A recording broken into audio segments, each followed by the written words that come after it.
March 4th meeting of the Oklahoma City Board of Adjustment. The first order is approval of the minutes of the prior meeting. Second. We have a motion and a second to approve the minutes of the prior meeting. All in favor say aye. Aye. Opposed? They're approved. Next item is requests for continuances, withdrawals. We have one item. It's item number 2, case number 13216.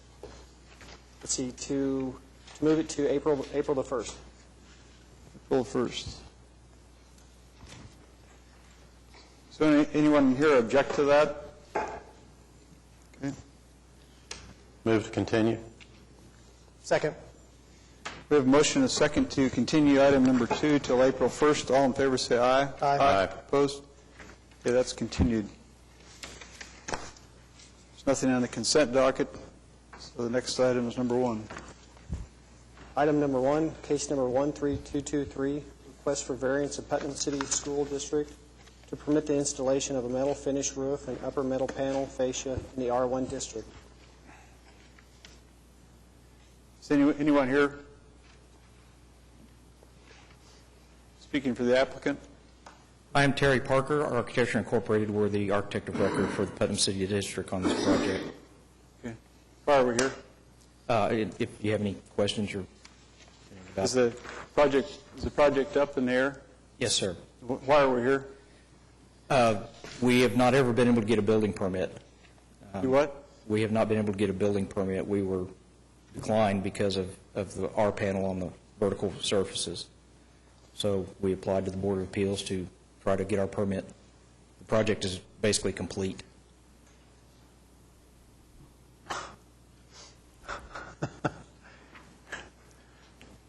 That's not a good idea, in my opinion. But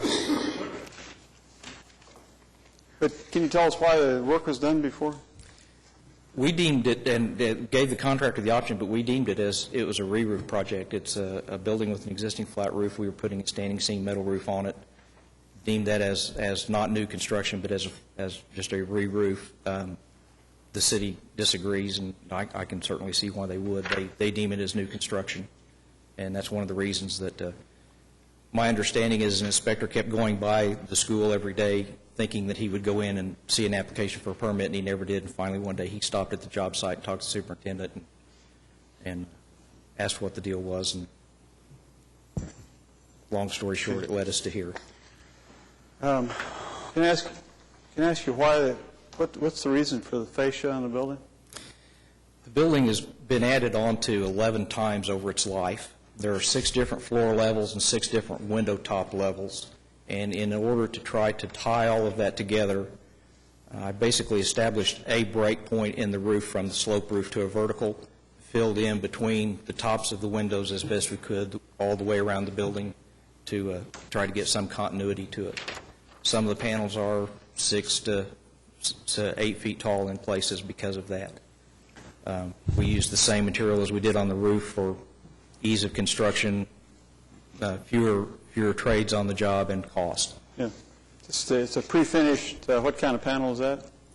It's a R panel? It's not exactly an R panel. It's a roofing panel. It does have ribs and corrugations. It's a standing seam type walking panel.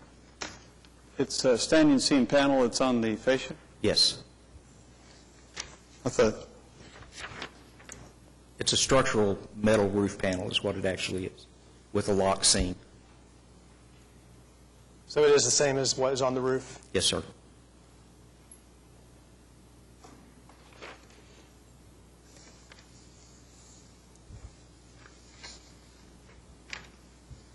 Well, we turned down John Marshall and turned down some churches and stuff. Yeah, so this is really a tough one. Yeah, I've been by there. It looks like metal siding to me. I don't care what you call it, but it certainly has that appearance. Yeah, it's not an architectural, high-quality architectural. Not at all. It's rather ugly, in my opinion. Sorry. Is there an alternative to this?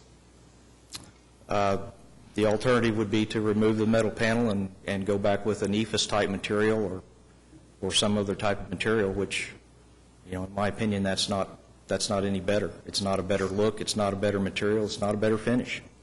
No, but there are approved materials like a hardy plank material or some other type of. They all require maintenance. A hardy board type material has to be painted. This material requires no maintenance. That's why the district likes us to use it. What about siding? Same thing. There's a lot of pre-finished sidings that don't require any more maintenance than this does. They are not as attractive to me as this. If it's a residential type siding that's pre-finished that won't require maintenance, to me they don't look nearly as good as this does. So there was nothing in their agreement with the contractor with regards to permits or anything. It was just all. Right. No, we gave the contractor the option. Again, they asked us. I told him that I deemed that as a re-roof project. I didn't think the city would object to just re-roofing. But it went from a flat roof to this, so there were some structural elements added, Yes, sir. which does require permitting. Yes. Structural. Yeah, yes. It's pretty cut and dry. And I agree with that. I'm not objecting to that. We understand the logic there.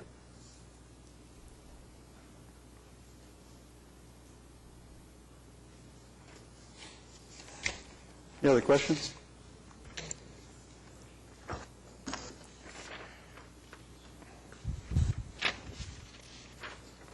I'm having a tough time supporting this situation because we've turned down churches for this type of a deal. We've turned down John Marshall High School, when they were doing theirs. They had to redesign theirs and all, So. Well, history is probably different, but there are a lot of schools around Oklahoma City that have vertical panel on them that are a design element. They serve nothing more than a design element, but I understand they were done in the past. Right. We have Wiley Post Elementary School, where Rogers Elementary School are two that are in the Putnam City School District that have a lot of vertical metal panel on them.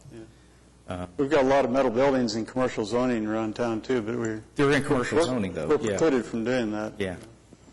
So, do you want to give some consideration to any alternatives or mitigating? Taxpayers' money for the school district to pay for additional work. So, Motion to deny. sorry, we will do whatever we're directed to do.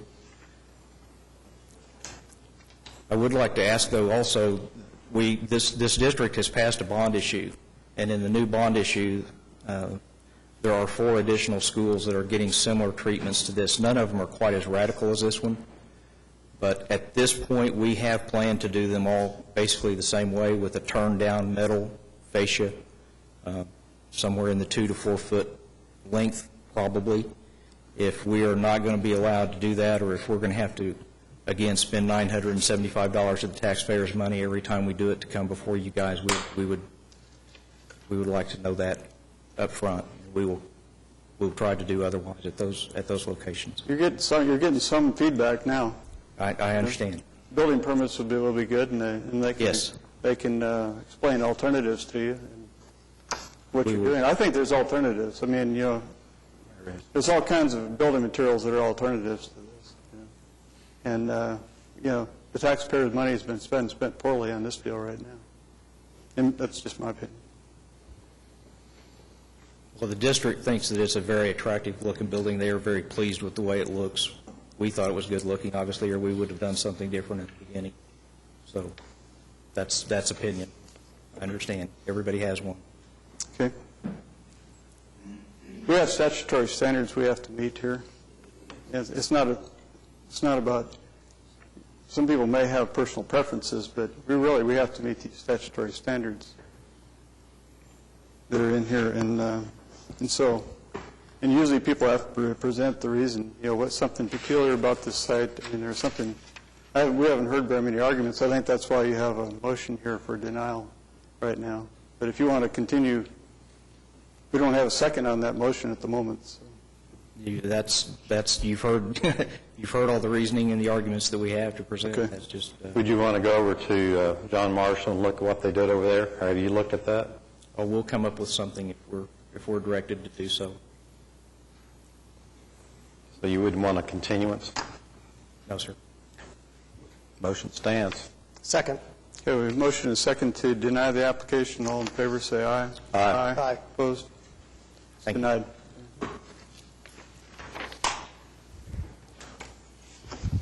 Item number 3, case number 13221, request of Enos Baptist Church for a variance to permit the installation of a sign, that exceeds the number, size, and height requirements in the AA district, located at 16001 Southwestern Avenue. Hello, my name is Mark Hansen, representing Sign Innovations and Emmaus Baptist Church. And previously, we had entertained the idea of having a sign that was 32 square foot above the allowance in an agricultural setting.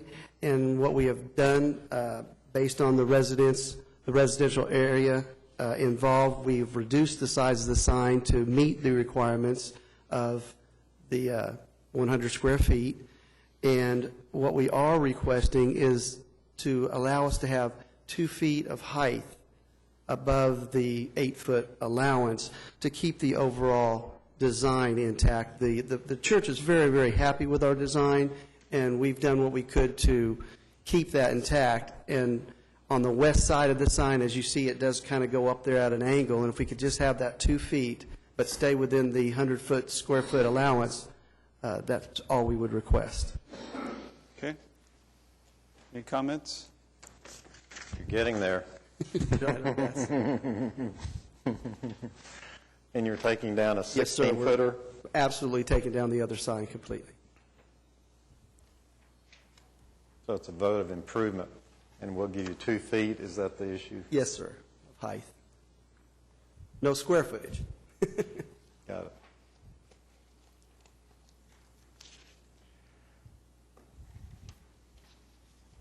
We have a motion? I'll move to approve.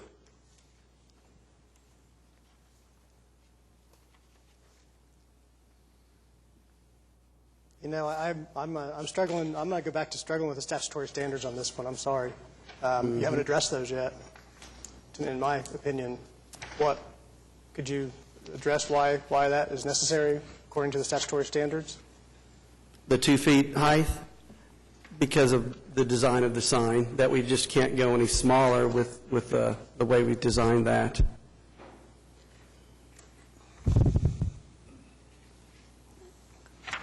I understand it is agricultural, and there is a neighborhood there.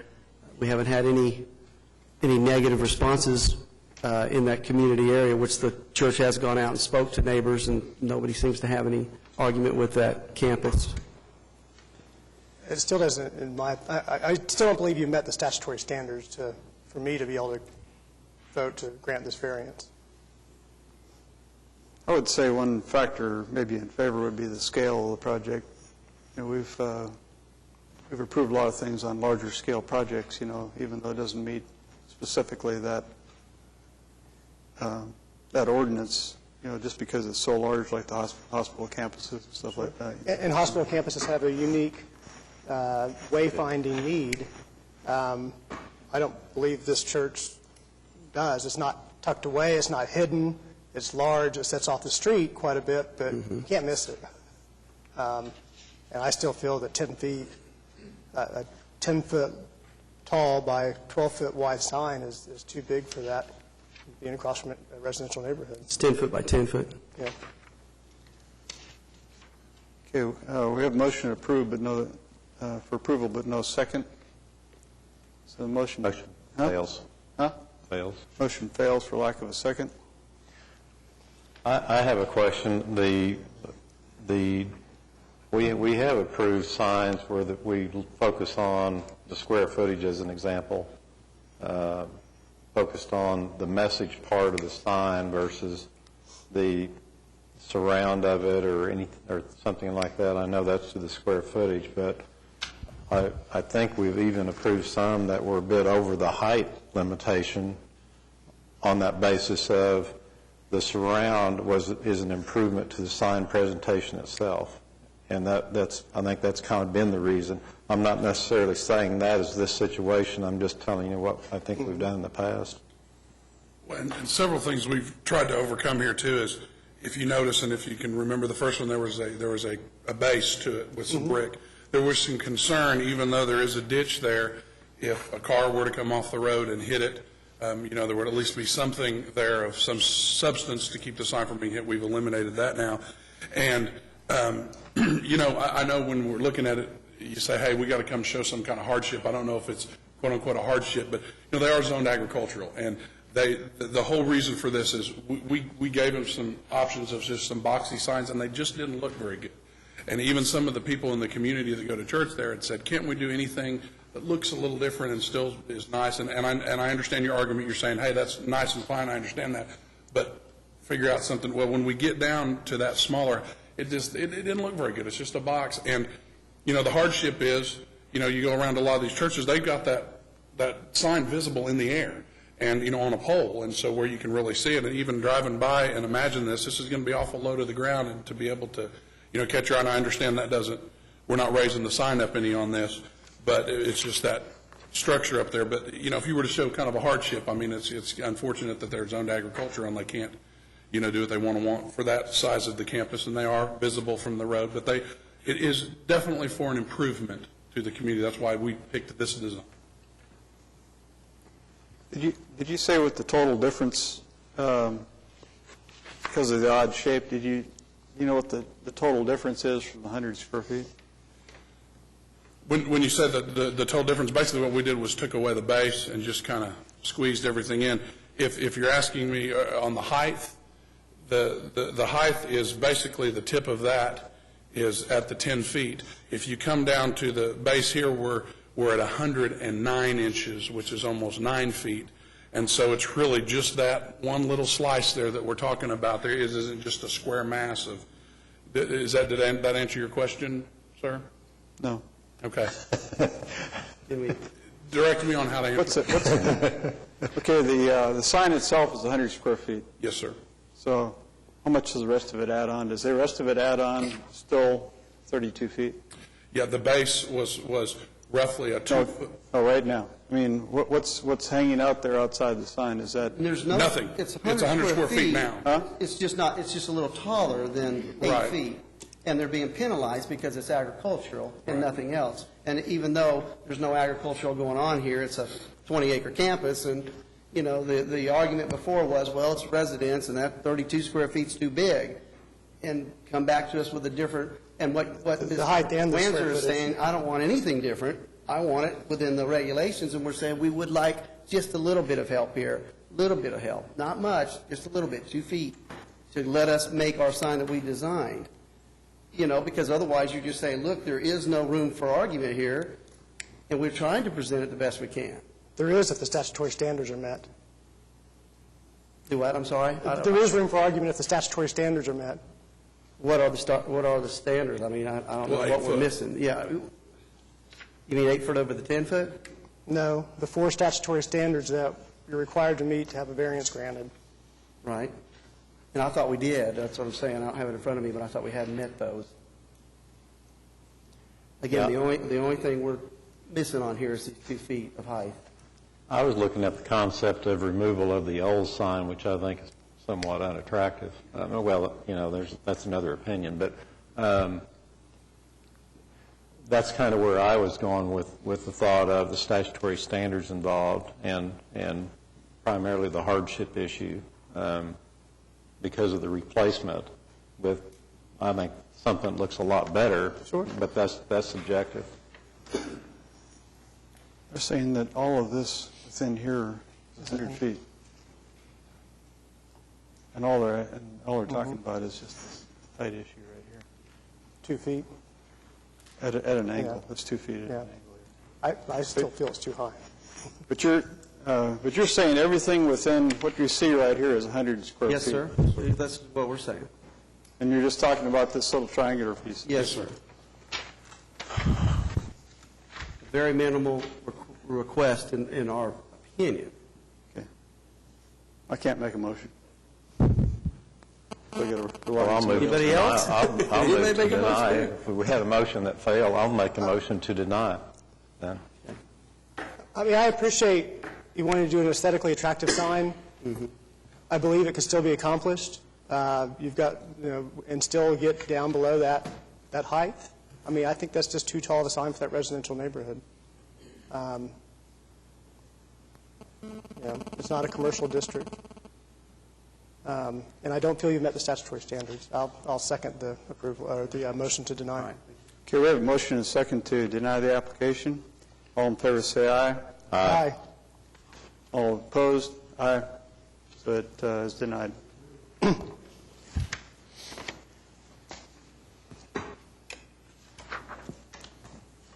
Item number 4, case number 13219, appeal of Lakehurst Homeowners Association of the decision of the Public Works Director regarding not to require the developer of PUD 665 to install a left-hand turn lane for southbound May Avenue traffic located at 8300 North May Avenue.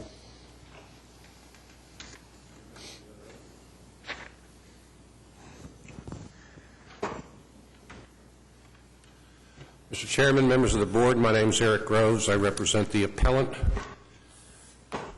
Lakehurst. And if I may approach, I'd like to distribute some exhibits. Sure.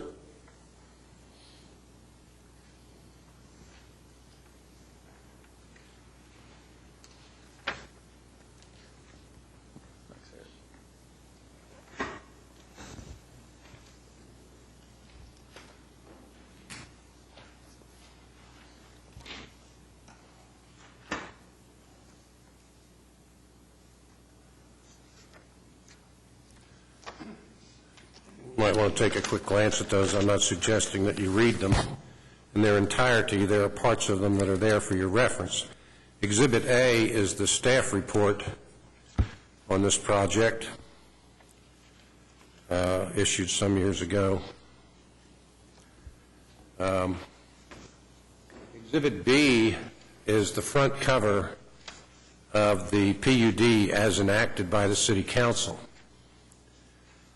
And Exhibit C is a letter from another neighborhood association, which I do not represent, but who wants the board to know that they are supportive of this appeal. The relevant parts of the staff report, which is Exhibit A, can be found at page 4, Section B, Key Issues. The first key issue the staff reported was, does the PUD provide the street improvements necessary for traffic safety and traffic flow on May Avenue? The second relevant portion is found at page 5, Section 2, Unfavorable Considerations, where the staff says the PUD makes no commitment to install center turn bays on May Avenue, etc. And the last relevant part is on page 6, staff recommendations and technical evaluations, and that's section 4, subsection 1.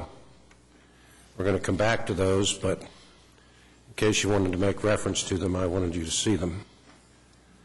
The front cover of the PUD we'll get to in a minute, but it's the annotations on the front cover that are relevant here.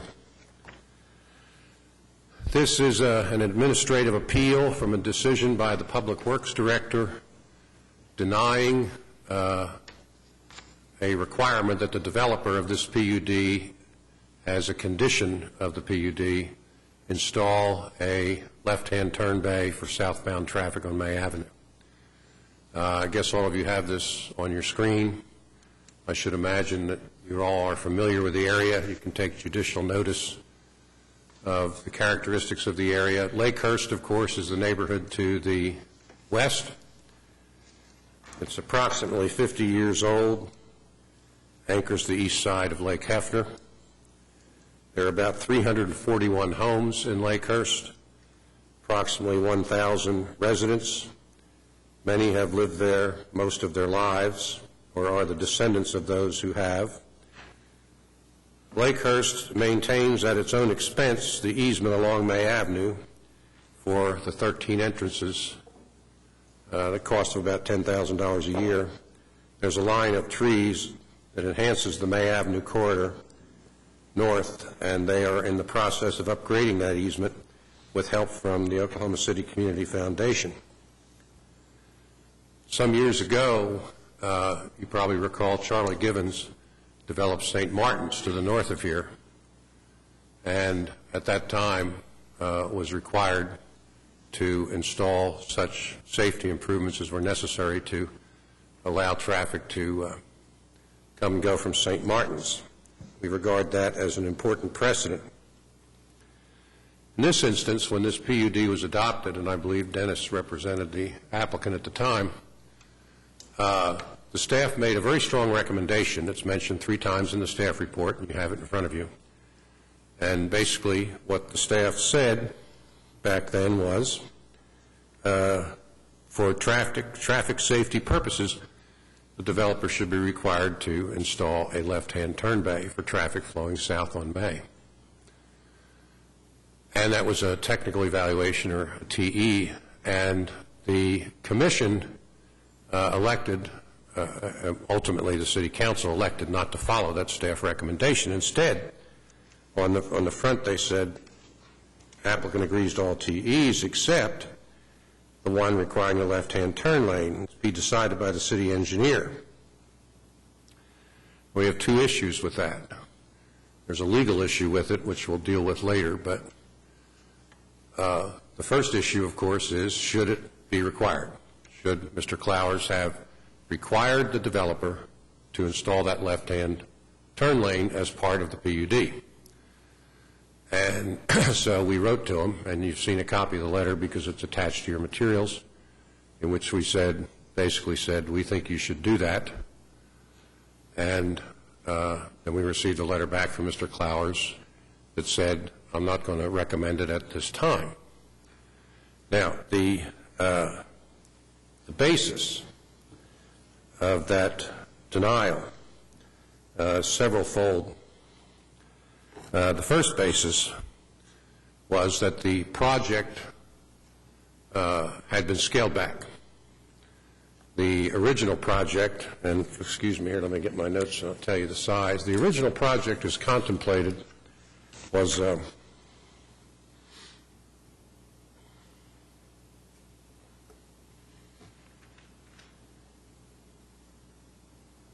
95 units. What the developer is going to do now is 32 units. So that was one reason. Another reason was that there's been no substantial increase in the traffic count from 1998. Now, no specific numbers were quoted in Mr. Clowers' letter, and I have not researched that. It may or may not be accurate. It surprises me if traffic has not increased on May during that period of time. But let us suppose that it has not. We're looking at approximately the same number of vehicles going up and down the street as we were in 1998. Then nothing has changed in that respect. And the planning staff's recommendation in 1998 presumably was based on that count. So the other change is the size of the project has been scaled back, but there is no correlation expressed in Mr. Clowers' letter or otherwise as to how a lesser number of units necessarily means a lesser number of cars turning in and out or a lesser number of left-hand turns. There's no data at all that would correlate that. Now, you might say, well, common sense tells us that if we have less number of units, we'll have less number of people coming and going. Well, perhaps. But common sense also tells us that there will be more people coming and going if this is built than there are now because there's nothing there. While we're on that subject, some of you, if you're familiar with the history of this land, may know that these parcels that run north from the commercial areas north of Wilshire all the way up to St. Martin's, I think have been assembled and are owned by one man or one entity. I think his name is Buford. I think he's from Tulsa. So rather than develop all this as one project, it appears he's going to do it piecemeal. So he's going to create a situation where people are going to want to turn in and out of this project, which will be an assisted care facility, perhaps an Alzheimer's patient facility, and one cannot dispute that it will increase the number of turns. And it's already a bad situation. The fact of the matter is that in the best of all possible worlds, May Avenue would be widened from St. Martin's all the way down to Wilshire so that left-hand turns can be made safely. Should have been done a long time ago. And it needs to be done now. It needs to be done now not just because of this project, but because of all the projects to come. But we'll come back to that. In any event, we have a strong staff recommendation that says, let's require this of the developer. And then we have a decision by the council as well. We'll decide that somewhere down the road. It comes time to decide it, and the developer says no, or the Public Works Director says no, I don't think I'm going to require it. 1, because the traffic count hasn't changed much. 2, because the project scaled back. And 3, because the collision data since 1968, Mr. Clowers says, reflects only 8 left-hand turn collisions at May and Elmhurst. I'm not sure what that has to do with it, because we're not really talking about May and Elmhurst, are we? We're talking about south of there. And I think that if we were to look at how many left-hand turn collisions there's been over the years for the entire stretch, we'd find there's a good deal more than 8.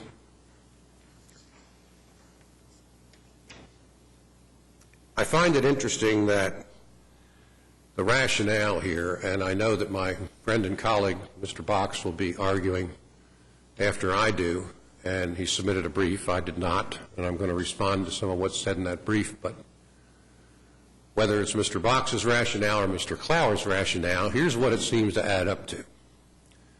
There's no dispute, but there's going to be more turns. That, you can't dispute that. You put in a commercial project of this nature, people are going to go in it. But we haven't had all that many collisions, sort of the suggestion. And so what it kind of gets down to is, what is the acceptable rate of casualties? Now, I remember the first time I ever heard that, at Fort Benning, basic infantry training, we learned that there was an acceptable rate of casualties on the battlefield. And it took me a while to grasp that was reality, but that was war. This is not war. And so I have to wonder, are we willing in this city as a people and as a government to settle for some acceptable rate of casualties because we know there's going to be some? There's no dispute but that traffic moves at a high rate of speed on that stretch. We all know it. Staff reported it back in '98. People go way too fast. Why? I don't know. They just do. It seems like when they come around the curve from Wilshire going north, they put the pedal to the metal. And when they leave Britton Road coming south, they do the same thing. Some of the trees that my client association maintains on the west side of May are scarred as the result of collisions with automobiles where they have swerved off of May Avenue to avoid other collisions. There will be more collisions than there are now, and we have to ask ourselves just how many injuries or how many fatalities we're willing to tolerate. Now,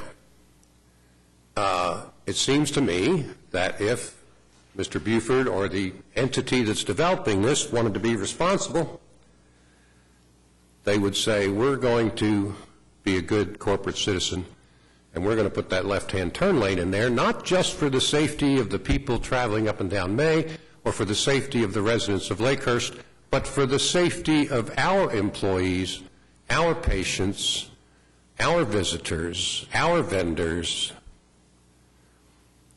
But, of course, it costs money, and so the developer would prefer not to do it.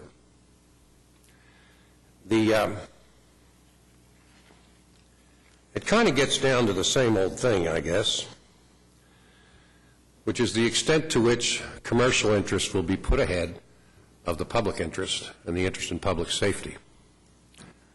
and without even intending to do so. Maybe that's the result of this decision. The interests of a developer, an out-of-town developer, are going to come ahead of the safety of people in Oklahoma City and Lakehurst in particular. Now, I recognize that the city cannot make every street safe, that the city cannot make it possible for drivers not to run into each other, but there is one thing the city can do, and that is not to make the situation any worse. And this will make it worse. It's only a matter of degree. Sooner or later, there's going to be property damage, there's going to be physical injury, and there may be deaths. And then there will be the usual recriminations about, oh, it all could have been different if we'd only done the responsible thing. Now, before I get into the legal issue involving the unlawful delegation of legislative power, there is a way out of this. I mean, I don't know whether this is going to be a hard decision for y'all or not. It might not be. But, of course, it may end up in district court one way or the other. But if the city would step up to the plate here and widen May Avenue, this problem goes away. Now, I have said to my friend and colleague, Mr. Box, why don't you and I get together and put the arm on Councilman Ryan and whoever else we need to and find some money to do this project? Now, one might say, well, we just don't have that kind of money around anymore. Well, I know better than that. I served as chairman of the Bond Advisory Committee for several years, and I know there's bond money out there for issues past just gathering dust. There's money to do this project if we want to find it. So if you all want to be heroes, one thing you might do is say, well, we're not going to decide this today. We're going to leave the pressure on the developer, and you, developer, and you, Mr. Groves, you go see if you can get the city to take care of this project. Then we won't have to make the decision. The other alternative is to put it on the developer, which will indeed inspire him to join forces with me and see if we can't find the money to do the project. The other issue is a legal issue, and here's what it's all about. A PUD is a negotiated zoning district. And once it's enacted, it's an ordinance, it's a law, just like a statute. The only difference is that all PUDs are different, one from another. They're like a contract, a tripartite contract between the city, the developer, and surrounding landowners. As such, as a law or as a contract, it should be complete, with all terms and conditions clear and unambiguous. Under Oklahoma law, only the municipal legislature has the right to pass an ordinance. Planning Commission's a recommending body. In this instance, the law is incomplete and uncertain. One key condition of the PUD was left unresolved.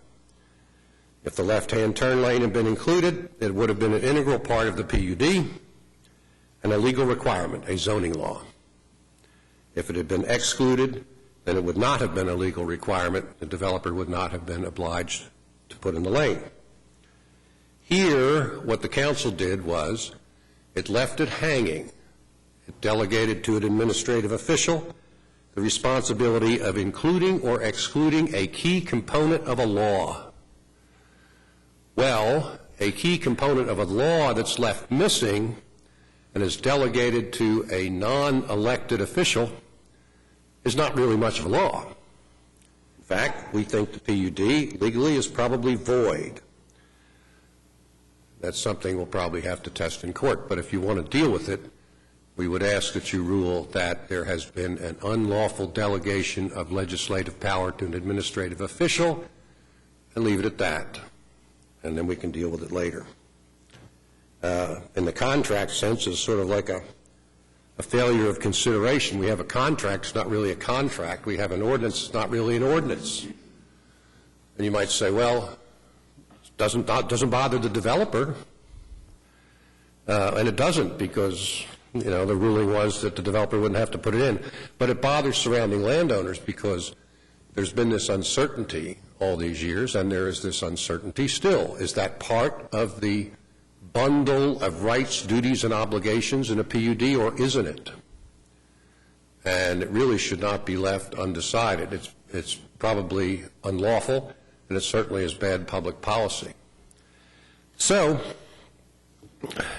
in the tradition of Mr. Box and I trying to bring you only the most interesting cases, I'll conclude my presentation, but I hope that you all will consider seriously the reality of the facts on the ground here. This will exacerbate the situation. It's only a matter of degree. And none of us, I think, want to be around a year or 2 years from now when someone has lost their life trying to make a left-hand turn into that place and think back, well, we could have done something different that might save that life. Thanks.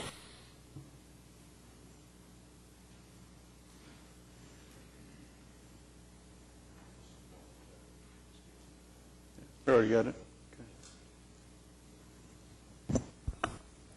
Mr. Chairman, members of the board, Dennis Fox. I'm here with Tim Johnson. The property owners are here, and even though it's Thursday, I'm reminded of the fact that this is the Board of Adjustment and not the Planning Commission.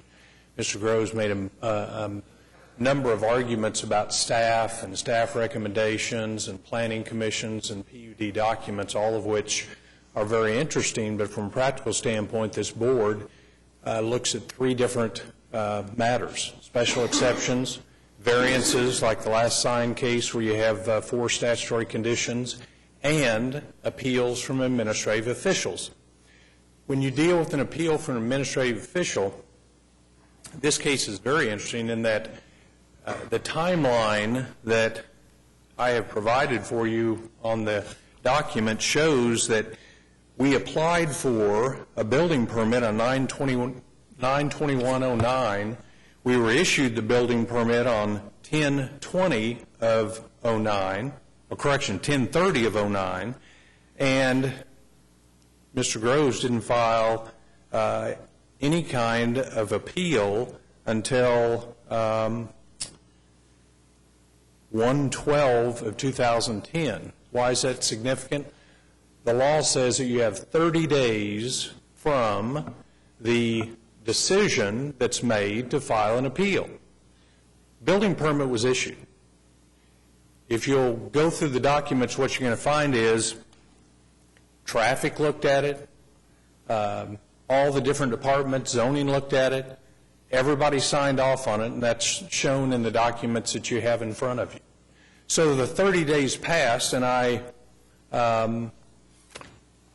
want to make sure we focus in on what you're looking at. You're looking at somebody that filed a letter to Mr. Clowers asking if he would consider requiring a left turn lane and then appealed from that letter. My clients had already had a building permit issued. Construction is underway. Finality is very important.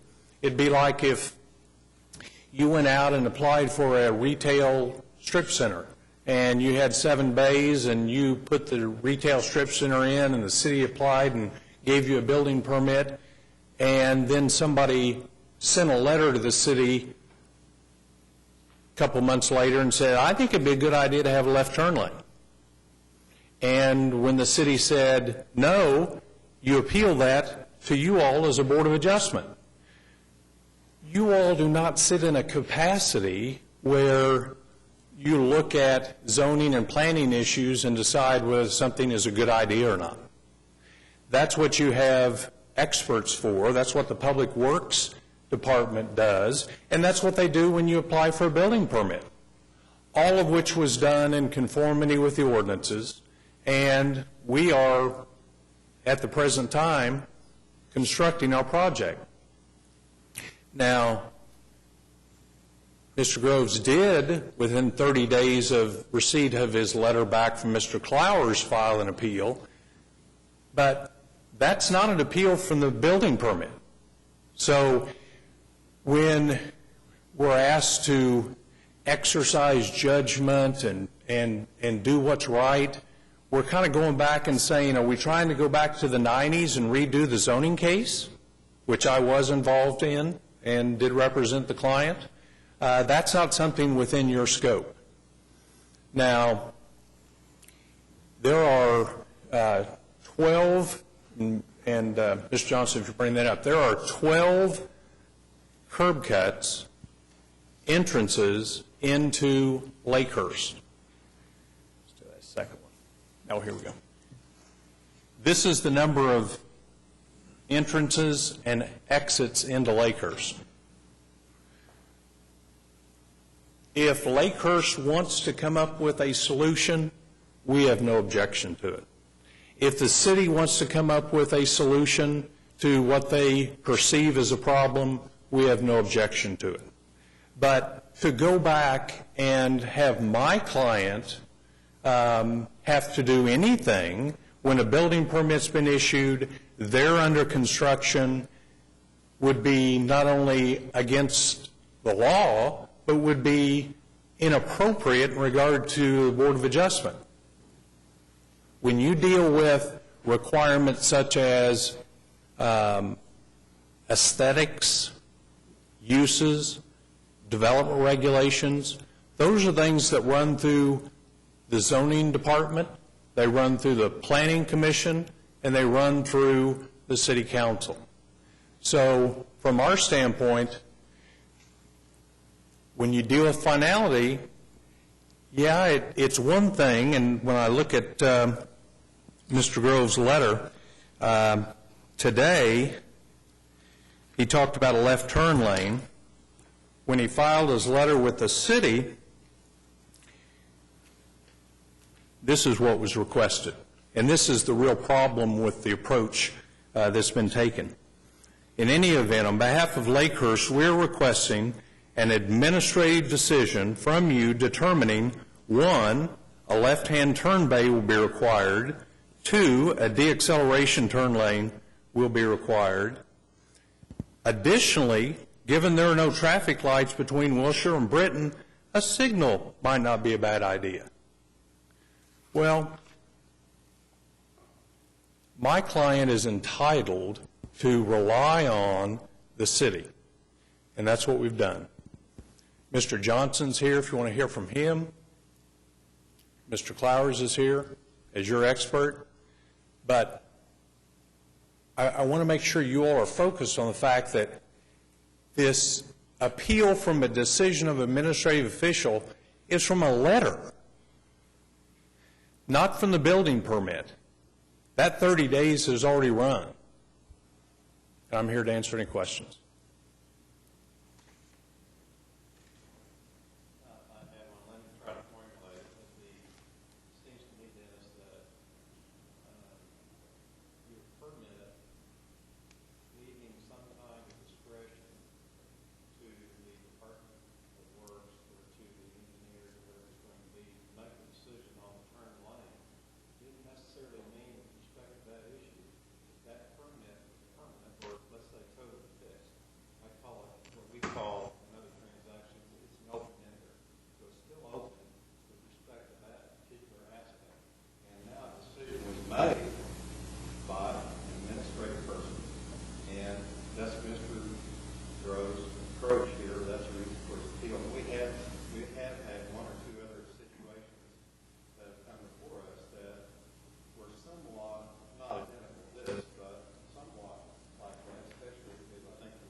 Well, we'll agree to disagree, but I think there's an important point that you've got to look at. When we filed for our building permit and there was a set of plans, they weren't reviewed for everything but the left turn lane. They were reviewed for everything. Traffic approved it, and so to say that that was open-ended, I think, is wrong. That decision was made when the building permit was issued. Yeah, but I mean, I don't know how, as a builder, you could submit a set of plans with a site plan, with all the construction improvements that were required, get approval from all the different departments, and that not be the final word in what was required in regard to what you were going to be required to do on your building and everything associated with it.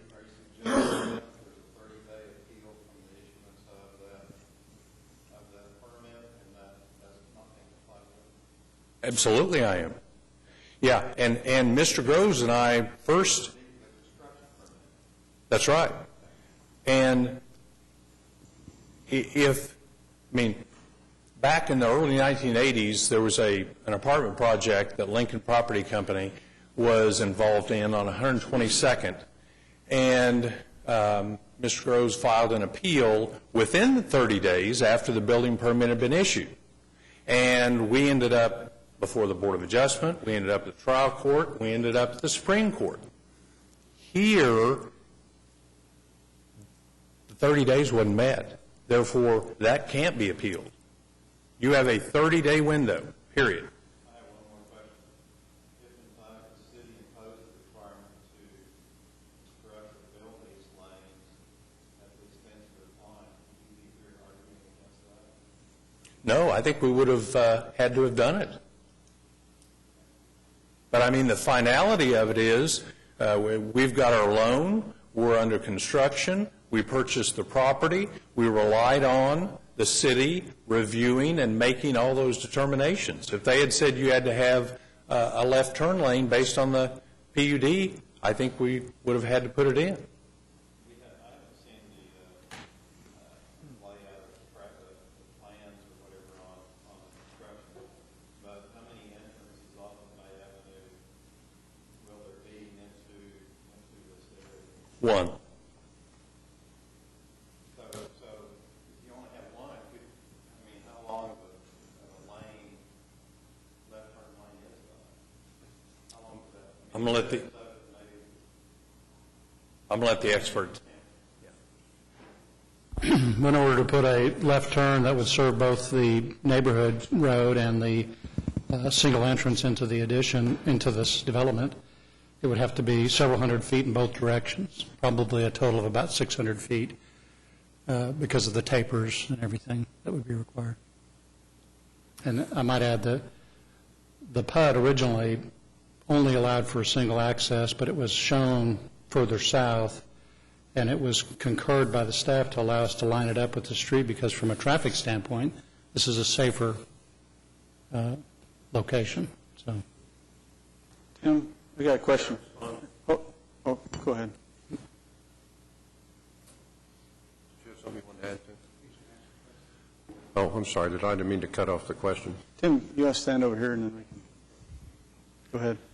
In rebuttal to Mr. Box's remarks, I want to make it clear to the board that we are not appealing from the building permit. We are not appealing from the building permit. We are appealing from a decision by the Public Works Director. When the building permit was issued, there was no explicit decision about this left-hand turn lane. Nothing. There's nothing in the records to indicate that Mr. Clowers ever made that decision, as is required by the PUD. The decision was not made until we asked him to make it. It's undisputed.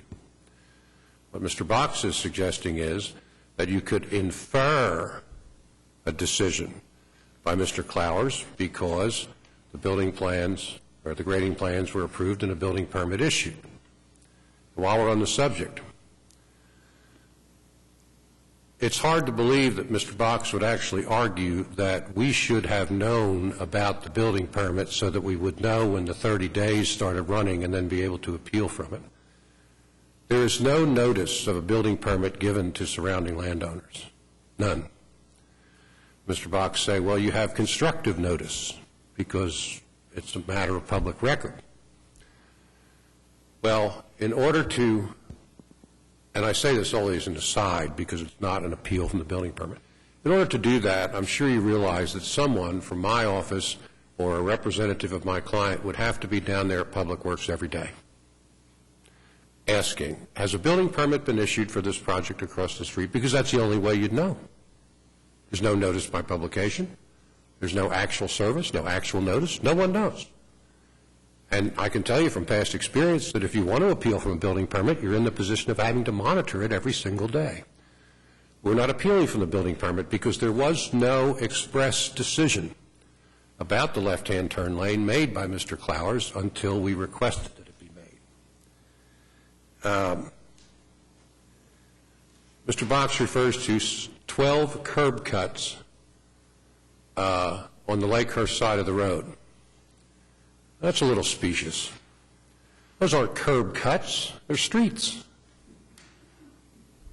Curb cuts are like for driveways or something. Those are streets, and Lakehurst has been there for half a century.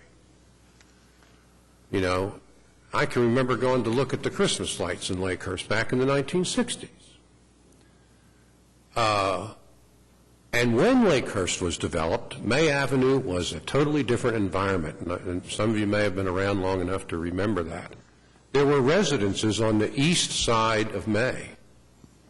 May didn't have the traffic that it does now. It's now a stripped-out commercial street and a speedway between Wilshire and Britain. That's not how it was when Lakehurst was built. So to suggest that somehow Lakehurst bears some responsibility for all this because it has 12 curb cuts. It doesn't have 12 curb cuts. There are 12 streets that were originally platted when Lakehurst was developed in what was a residential area. Things have changed since then. The homes on the east side of May have been raised and the land acquired by Dennis's client, who I suppose intends to develop it all the way along at some point. But now we're going to have a commercial enterprise, not a residence, on the other side of the street. There's a vast difference. The Board of Adjustment has jurisdiction to affirm the decision of Mr. Clowers, reverse the decision of Mr. Clowers, modify the decision of Mr. Clowers. I'm not appearing before this board today thinking of you as a planning commission. I know better. The board has that obligation to review the decision of administrative officials upon request and just do one of three things: uphold them, reverse them, or modify them. And you know what the decision of Mr. Clowers was? We say it is arbitrary and unreasonable and that you should reverse it for all the reasons that we pointed out before. In my letter to Mr. Clowers, I did suggest that he require a deceleration lane for traffic going north. Not because it was part of the PUD. It wasn't. It was just an idea that I had in the interest of public safety. People are going to want to turn right into the project if they're traveling north, and I thought maybe a deceleration lane would be helpful. Traffic signal wouldn't be bad either. He has the authority to do those things, not as part of the PUD, but because it's good practice. Finally, Dennis said, well, the developer has a right to rely on the city. That's true to a certain extent. But the developer knew that the PUD had a condition, an unresolved condition, which is, do I have to put in a left-hand turn bay or don't I? The developer never asked that question expressly, Mr. Clowers, because he probably didn't really want to know for sure. He just submitted his plans. The question was never asked until we asked it. What we're asking you to today is reverse that decision. And I know it's not easy to reverse members of the staff that we all know and work with all the time, but this really isn't about Mr. Clowers. This is about public safety. And the rationale that his staff has advanced here is not meritorious. You know, I mean, common sense tells you that the situation will be exacerbated. And that planning staff called this right back in 1998. Way to go, J.J., or whoever wrote that. They called it right. The developer wiggled out of it. But the chickens are coming home to roost now. And so I think the Public Works Director made the wrong call. And he's not going to be terribly offended, I think, if you reverse him. But I think that's what needs to be done in the interest of public safety. Thank you. I've got some comments for Eric. Excuse me. I think all of us would like to wake up tomorrow and every section line road in this town was built the way we'd like to have it built. You know, May Avenue isn't singled out in this regard. You know, we've got this issue of access and everything, and permits are issued all over town without half-street paving being required. I understand this particular issue because it was brought up in the application for the PUD. But Public Works is held responsible for doing the best they can to require certain things to be done in an orderly fashion and to manage the way traffic is designed to the city, my understanding of it anyway, in an orderly fashion. And you brought up St. Martin's up there, and it bothers me greatly that there's half-street paving at St. Martin's, and then there's a little strip right at the next, right north of St. Martin's, and it creates a tremendous traffic problem right there. It actually creates more problem than if you had it differently. And so, you know, they have to look at each individual situation. I know that years ago, back in the 80s, when they were doing development, half-street paving was routinely required and caused all kinds of these crazy little situations. That's why I wanted, one thing I'd like Mr. Johnson to address here as to whether or not there was a policy change at a certain point in time. I think it's germane, the question of that they've been trying to establish some kind of a reasonable way of creating traffic situations that are safer. And I've heard a lot of arguments that half-street paving, if you were to require half-street paving on everything that went on the east side of May Avenue down there on a sporadic basis, all of a sudden you'd have streets that look like this all the way down there, you know. And that I'm not sure that that's an advantage for the parties in a situation like that. I'm not sure it is either, and I wouldn't want to see that, what you just described. Yeah, and it's my thinking that the city council was right in their decision to leave that up to whatever the situation was at whatever time of his 10 years down the road or 15 or whatever that situation was, to examine that situation and know whether or not it was appropriate. Mm. Well, I wouldn't want to see the squiggly thing that you just described either. And I said earlier that the best of all possible worlds is that May Avenue is widened from south of St. Martin's all the way down to the curve at Wilshire. That's the best of all possible worlds, and I believe the city is capable of doing it if it wishes to. But in the meantime, until the city does that, and by the way, just so you'll know, I'm hopeful that we're going to be able to sit down with Councilman Ryan next week to see if we can thrash this out, if Dennis is available. But in the meantime, what do we do about this particular project? You know, I agree with you that you wouldn't want to have these scattered situations of left-hand turn lanes, but this is right in the middle, practically, of that stretch, and oddly enough, at a point where people are probably reaching the highest speed that they're going to go. So until May can be fully widened, we need something to alleviate the increased risk that this project is going to bring. Well, if this is an office park or a retail center or whatever, you know, I think it's and this is another question of, you know, of being able to look at the time and say, what is the situation with regards to what's being developed there? Because at the time you didn't know exactly what would be developed and to what scale would be developed and that type of thing. Well, that's what troubles me, is because it gets down to, where do we draw the line? You know, it's interesting. When they first proposed this project, it was, 70-some units or 90-some units. Now it's half that or a third of that or less. So where do you draw the line? When it was going to be the larger number of units, planning staff had no problem saying, you're going to put in a left-hand turn lane. Now, we reduce the number of units, and the Public Works Director says, well, it's not as big. So where between 32 units and 70 units, or what, where in that span do we draw the line? Where? What it gets back to is, what's the acceptable rate of casualties? How much property damage and injury are we willing to put up with? We know there's going to be some, right? And I don't know where the bright line distinction is between this.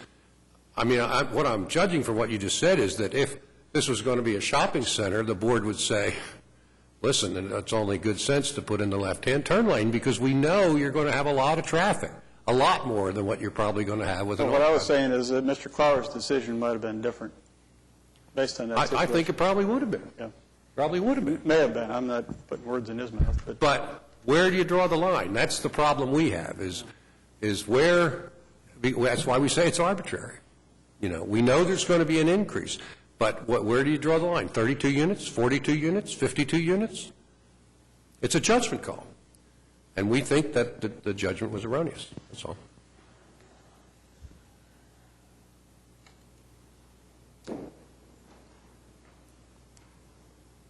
Anything else? Well, I would just say that I don't believe that an appeal from an administrative official was set up to just second-guess what the professionals and engineers with regard to the City of Oklahoma City do. If there was some abuse of discretion, then we'd have maybe different facts. If we'd met the time frame, maybe different facts. But Mr. Clowers is here, and even Mr. Groves admitted he didn't want to see the left turn lanes going in and out. So a professional has looked at it, your staff has looked at it, and everybody's agreed it shouldn't be required. So we'd ask you to confirm it.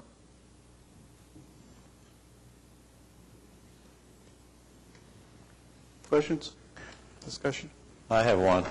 If a study of the traffic count and all that business were done, is there any possibility that they would change the facts for the decision made? Mr. Chairman, members of the Commission, Dennis Clowers of the Public Works Department. It's always a possibility. I conferred with my traffic management staff before I responded to Mr. Groves' letter. It was their opinion after looking at the location, the situation, the size of the facility, the use of the facility, that if a traffic impact study had been submitted, it would likely show that there were no improvements required.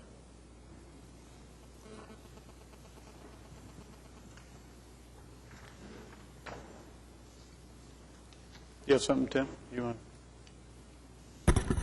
Tim Johnson with Johnson Associates. I might add to that because of the time frame since the application to the board, our staff did do what I would call an abbreviated study in that we didn't actually go out and do hose counts or turning movement counts, but we did utilize the city's most current data, which was 2010 traffic data on May Avenue. And the cars on May Avenue are hovering around the 20,000 vehicles per day range, which is only 1,000 cars or so different than 1998. And the reason for that is the Lake Hefner Parkway is carrying the load. We did do an abbreviated study. We did look at the impact of this drive onto the peak hour PM traffic leaving Charing Cross Road based on the number of units that abut that street. And there's no improvement. There's no adverse impact by the drive being there because our peak hour flow is only 8 cars during that peak hour. Theirs is 13. It's just it's a measurement of timing on entering and exiting May Avenue. You add the left turn there, it does not improve either one of those timings. And as Dennis has mentioned, as Clowers has mentioned, adding, you just don't arbitrarily add a left turn lane just because you want it. You have to look at safety issues that are going to be brought about by adding a left turn lane. Does it adversely affect the flow-through traffic on May Avenue. I did want to also respond briefly to the St. Martin's comment.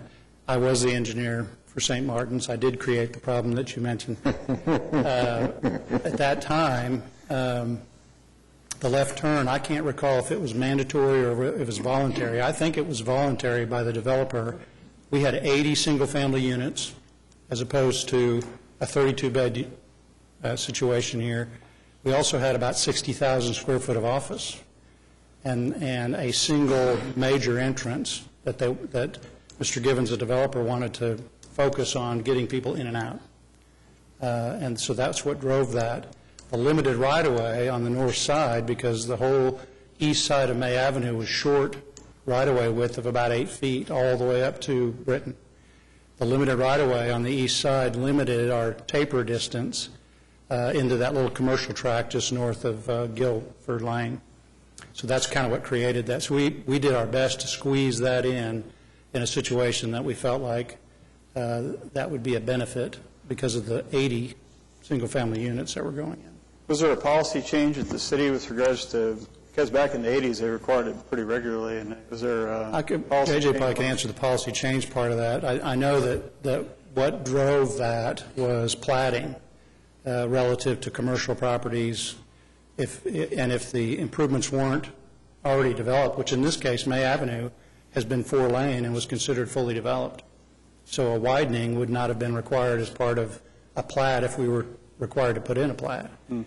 But in this particular case, the zoning didn't require platting on this tract.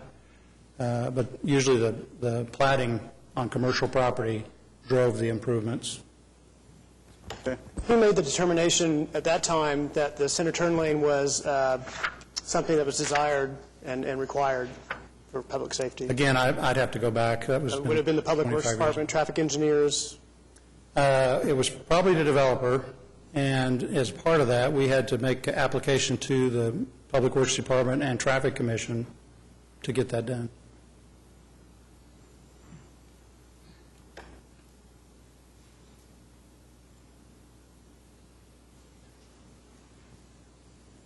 Is the street part of the bond issue?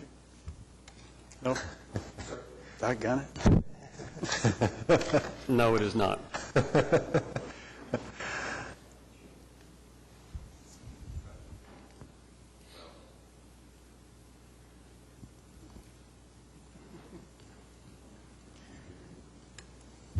Any other comment?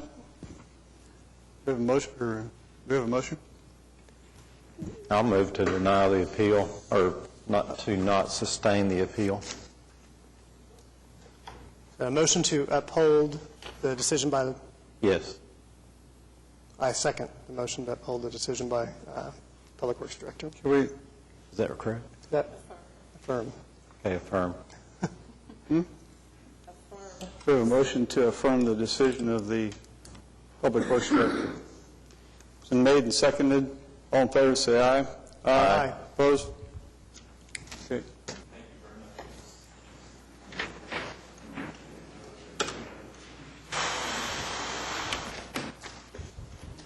We have a motion to adjourn. So moved. Second. All in favor? Aye.